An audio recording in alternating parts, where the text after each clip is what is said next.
Year 2085 में विज्ञान ने मानव शरीर की सीमाओं को बदलने का सपना साकार कर लिया था। डॉक्टर मायानंदन, एक प्रसिद्ध बायोलॉजिस्ट, और डॉक्टर अरविंद मेहता, एक जाने माने फिजिसिस्ट, ने एक ऐसी तकनीक का आविष्कार किया जो शरीर को बदलने की अनुमति देती थी। यह आविष्कार मानवता की सबसे बड़ी क्रांति थी। इस तकनीक का आधार केवल जटिल जैविक और भौतिक सिद्धांतों पर ही नहीं, बल्कि मानसिक समझौतों पर भी आधारित था। दो व्यक्ति आपस में सहमति से अपने शरीर बदल सकते थे, बशर्ते कि वे एक विशेष मानसिक और शारीरिक प्रक्रिया पूरी करें। यह प्रक्रिया क्वांटम एक्सचेंज कहलाती थी। इसमें दिमाग को एक विशेष तरंग पर सेट करके दोनों व्यक्तियों के व्यक्तित्व, यादें और आत्मा को एक दूसरे के शरीर में स्थानांतरित किया जा सकता था।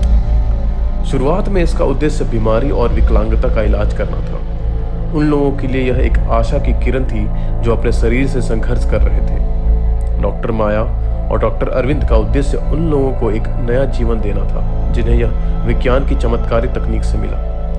लेकिन जैसे ही इस तकनीक ने लोकप्रियता प्राप्त की, मानवता ने इसके नकारात्मक परिणामों को देखना शुरू किया।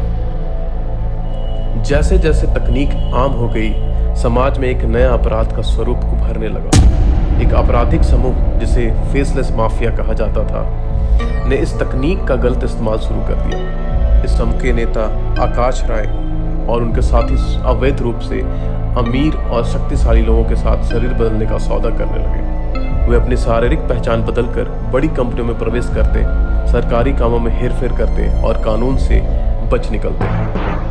यह तकनीक मानव शरीर की पहचान को इतना स्पष्ट बना चुकी थी कि कोई भी किसी के शरीर में जाकर उसकी संपत्ति, अधिकार और जीवन छीन सकता था। आकाश राय और उसके गिरोह ने इस तकनीक का फायदा उठाकर अमीर लोगों के शरीर बदलने के बाद उनके बैंक खातों को साफ करना, बहुमूल्य संपत्ति छीनना और उन्हें बदनाम करना शुरू कर दिया। उनके पीड़ितों को यह भी पता नहीं चलता था कि असल में उनके शरीर में कौन है। इससे समाज में एक बड़ा संकट खड़ा हो गया।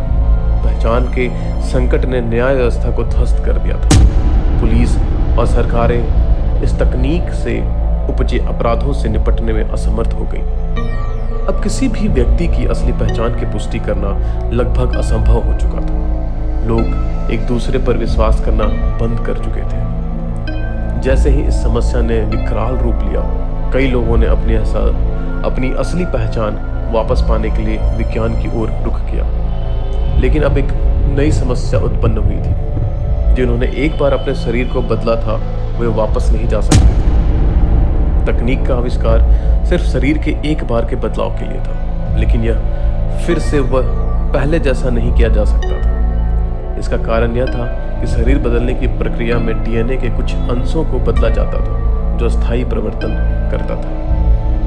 विज्ञान ने अपने ही बनाए दानव से लड़ने की कोशिश शुरू की, लेकिन तब तक बहुत देर हो चुकी थी।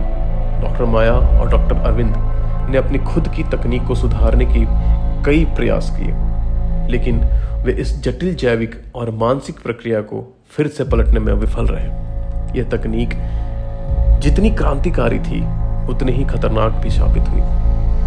समाज में हो रही अराजकता को देखते हुए सरकार ने सभी क्वांटम एक्सचेंज सुविधाओं को बंद कर दिया। लेकिन इस बंदी के बाद भी गैर कानूनी ढंग से इस तकनीक का इस्तेमाल जारी था। फेसलेस माफिया जैसे गिरोहों ने इसे ब्लैक मार्केट में बेचकर अरबों कमा लिए। इस बीच आम लोग खुद को इस संकट से निकालने के लिए संघर्ष कर रहे थे। कुछ लोग ऐसे थे जो अपने पुराने शरीर में लौटना चाहते थे, लेकिन उन्हें पता था कि यह संभव नहीं है। आकाश राय और उनके साथी अब हर जगह से बचते फिरते रहते थे, लेकिन उनकी पहचान भी अब धुंधली हो चुकी थी, क्योंकि उन्होंने इतने लोगों के शरीर बदल दिए थे कि वे खुद भी नहीं जानते थे कि असल में वे कौन थे।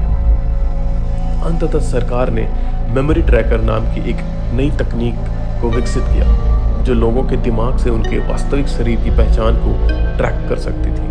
यह एकमात्र तरीका था जिससे उन्हें पता चल सकता था कि कौन किसके शरीर में है। लेकिन यह भी एक लंबी और जटिल प्रक्रिया थी, जिसमें हर व्यक्ति का जीवन लगभग बदल चुका था। अंत में मानवता ने यह सीखा कि तकनीक का उपयोग सही दिशा में किया जाए तो वह वरदान है, लेकिन जब उसका दुरुपयोग होता है तो वह समाज को बर्बाद कर सकती है। डॉक्टर माया और डॉक्टर अरविंद ने अपने आविष्कार के गलत इस्तेमाल पर अफसोस किया और उन्होंने इसे रोकने के लिए नए नियम बनाए। लेकिन समाज में यह डर हमेशा बना रहेगा कि अगर किसी ने फिर से इस तकनीक का दुरुपयोग किया तो क्या मानवता फिर से पहचान की उस अंधी दौड़ में खो जाएगी। पहचान केवल शरीर की नहीं होती, वह विचारों, अनुभवों और आत्मा से बनती है। और जब हम इसे बदलते हैं तो हमें यह समझना चाहिए कि हर बदलाव की एक कीमत होती है।